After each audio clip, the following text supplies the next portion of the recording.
Salam sehat dan tekun belajar. Marilah berdoa menurut agama masing-masing. Berdoa mulai. Berdoa selesai. Lihatlah gambar tersebut. Orang itu sedang memegang apa?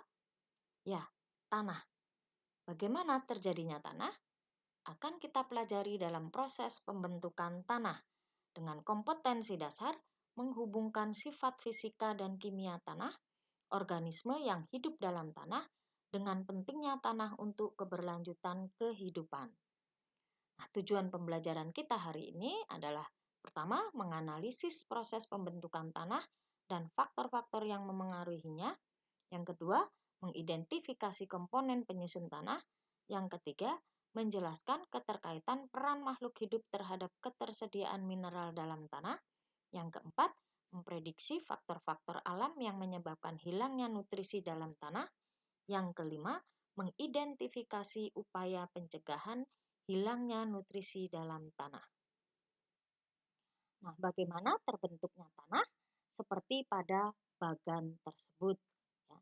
Jadi di alam sudah ada batuan induk yang kemudian karena faktor abiotik dan juga faktor biotik terjadilah proses pelapukan. Ya, dengan adanya pemanasan dari sinar matahari dan curah hujan, maka batuan tadi lama-kelamaan akan lapuk. Ya.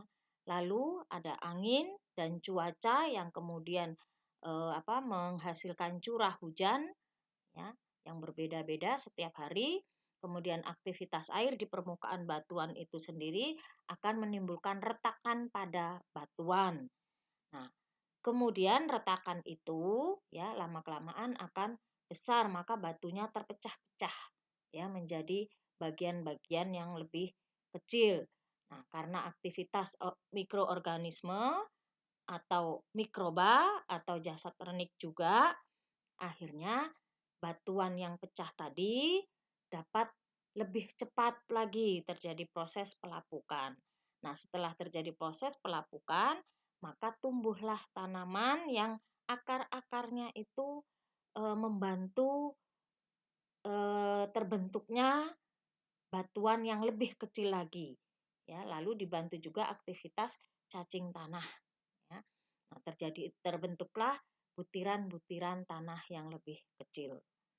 Nah, dari skema itu dapat kita simpulkan ya faktor-faktor yang mempengaruhi pembentukan tanah. Di antaranya ada faktor biologi, lalu faktor fisika, lalu kemudian faktor kimia, lalu waktu. Jadi jika batuannya itu besar, ya memerlukan waktu yang lama. Jika batuan induknya itu adalah batuan induk yang lebih kecil, yaitu memerlukan waktu yang lebih sedikit ya terjadi proses terbentuknya tanah tadi. Lalu tipe batuannya tadi ya yang Ibu sebutkan tipe batuannya. Kemudian topografi atau relief tanah. Kita bahas satu persatu ya. Faktor biologi itu mempengaruhi rentang perkembangan tanah. Ya, contohnya bakteri dan jamur membantu dekomposisi tanaman. Nah, berkaitan dengan horizon tanah. Nah, Rabu lalu sudah kita bahas ya, ada 4 macam horizon tanah. Nah, silakan diingat-ingat kembali. Ya. Semakin banyak aktivitas organisme, maka horizon tanah semakin tidak terlalu berbeda.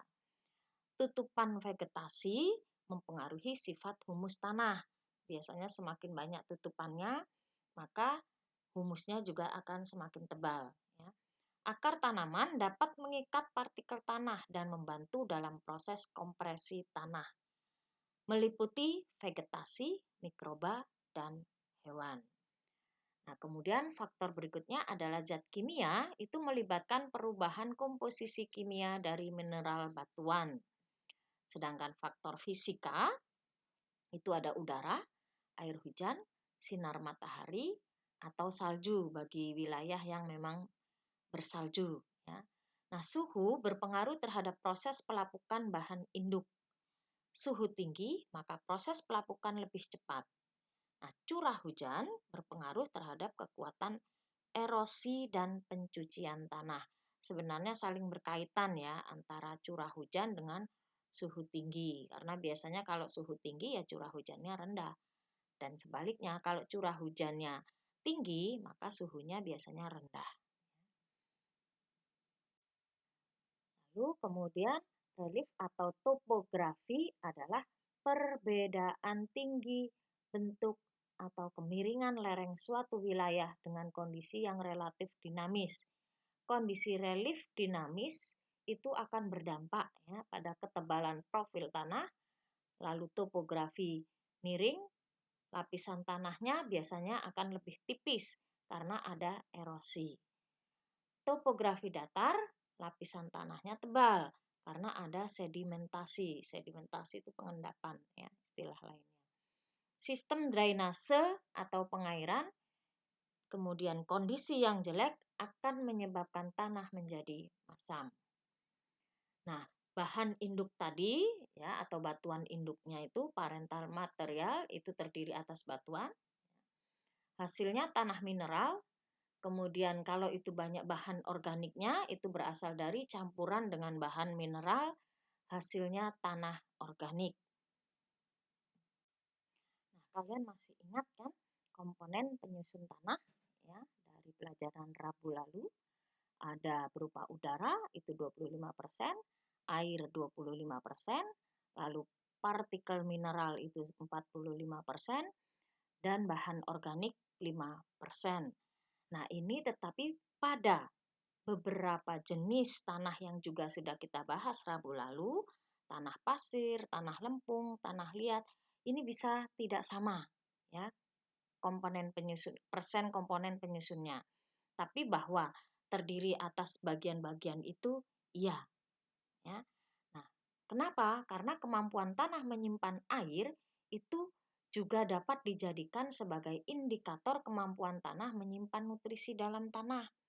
Nah, tanah yang memiliki butiran besar seperti tanah pasir cenderung tidak dapat menyimpan nutrisi tanah karena nutrisi akan mudah terlarut dan tergerus oleh air dan juga bisa mudah terbawa ya oleh air. Nah, maka persennya itu bisa tidak sama di 3 jenis tanah tersebut ya. Nah, peran makhluk hidup itu juga membantu terhadap ketersediaan mineral dalam tanah. Ya, contohnya, hewan-hewan yang lebih kecil akan sangat membantu mempercepat pergantian materi organik. Nah, dekomposer ya, terutama perannya sebagai dekomposer. Kemudian melepaskan senyawa-senyawa karbon dan nitrogen ke tanah yang dibutuhkan oleh tumbuhan ya. Nah, organisme tanah dapat punah apabila habitatnya terganggu.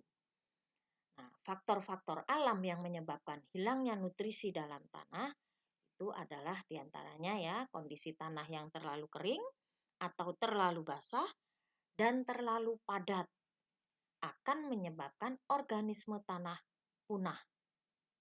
Nah, lalu kemudian faktor berikutnya adalah derajat keasaman atau pH tanah yang terlalu tinggi juga dapat menyebabkan kepunahan organisme tanah. Nah, faktor di luar kondisi tanah yang dapat menyebabkan hilangnya nutrisi di permukaan tanah seperti erosi, banjir, atau curah hujan yang tinggi. Nah, ini yang akhir-akhir ini kalau di berita bisa kalian dengar banyak terjadi di beberapa daerah Indonesia. Cara yang dapat dilakukan untuk menjaga kelestarian organisme tanah sebagai berikut. Yang pertama, menyediakan nutrisi yang cukup. Sumber makanan utama organisme tanah adalah kompos, bahan tanaman yang mati, tanaman pupuk hijau, kotoran, dan bangkai hewan. Yang kedua, menyediakan habitat yang sesuai. Organisme tanah membutuhkan habitat yang baik untuk hidup. Sebagian organisme tanah hidup di lapisan bahan organik di permukaan tanah, di pori-pori tanah, dan ada yang di dekat akar tanaman. Yang ketiga, organisme tanah membutuhkan air dan udara. Tanah dengan struktur yang baik memiliki aerasi yang baik dan dapat menyimpan air yang cukup untuk memenuhi kebutuhan organisme tanah. upaya menjaga kelestarian tanah. Yang pertama, pengelolaan tanah menggunakan tanaman penutup tanah atau reboisasi dan pengelolaan lahan miring untuk mengurangi erosi. Nah, sebagai penutup tanah, gunakanlah tanaman atau tumbuhan yang dapat berfungsi. Pertama, untuk menjaga agar nutrisi dan mineral penting dalam tanah tidak terbawa oleh aliran air. Kedua, untuk menahan air hujan agar tidak langsung mengenai permukaan tanah. Contohnya itu yang dimaksudkan dengan penutup tanah, ya. Jadi tumbuhannya atau tanamannya bisa tanaman apa saja, ya. Yang pasti tanah itu tertutup oleh tumbuhan. Nah, atau mau dibuat yang seperti gambar kedua.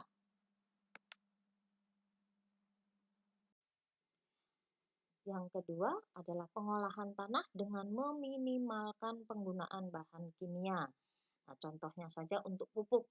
Bisa kita gunakan pupuk organik berupa casting, itu bekas cacing, dan kompos. Ya. Nah, kompos dapat kita buat sendiri. Misalnya dari bekas sayur ya, atau potongan sayur dari rumah tangga atau dedaunan yang ada di sekitar kalian, dipotong kecil-kecil, lalu kemudian bisa ditambahkan dari tanah sekitarnya untuk menambahkan bakteri atau jamur, atau ada khusus EM4 namanya, ya, menggunakan cairan itu dibasahi. Lalu kemudian masukkan ke dalam wadah, bisa karung, bisa ember, biarkan saja. Beberapa bulan kemudian akan menjadi kompos dan dapat digunakan. Yang ketiga, mengurangi penggunaan bahan-bahan yang tidak dapat diuraikan oleh mikroorganisme dan daur ulang sampah yang sulit terurai. Contohnya sampah plastik, ya. Ini dapat kita gunakan lagi, ya, namanya reuse, untuk barang-barang atau benda-benda yang bermanfaat bagi kita. Contohnya itu dapat digunakan menjadi tas atau menjadi pot tempat kita menanam tanaman. Lalu yang keempat, pengolahan tanah sesuai jenis tanaman. Yang kelima, menjaga kualitas dan kuantitas air tanah. Nah, ini saling berkaitan, nomor 4 dan 5. Jika pengolahan tanahnya baik, maka kita secara tidak langsung menjaga kualitas dan kuantitas air tanah. Ibu contohkan ini, jangan sampai kita mengolah tanah seperti itu. Ya, ini salah besar. Yang muncul akan longsor, seperti banyak di berita-berita TV beberapa hari ini atau di musim hujan banyak kita lihat terjadi longsor di beberapa daerah. Nah, itu karena pengolahan tanah yang tidak sesuai. Ya. Jadi mari kita jaga tanah yang ada di sekitar kita, kita olah dengan baik agar kualitas dan kuantitas air tanah juga dapat terpelihara dengan baik. Oke, terima kasih atas ketekunan kalian. Sekarang kalian kerjakan soal-soal yang dikirim. Lalu ingat, berdoalah setelah belajar hari ini.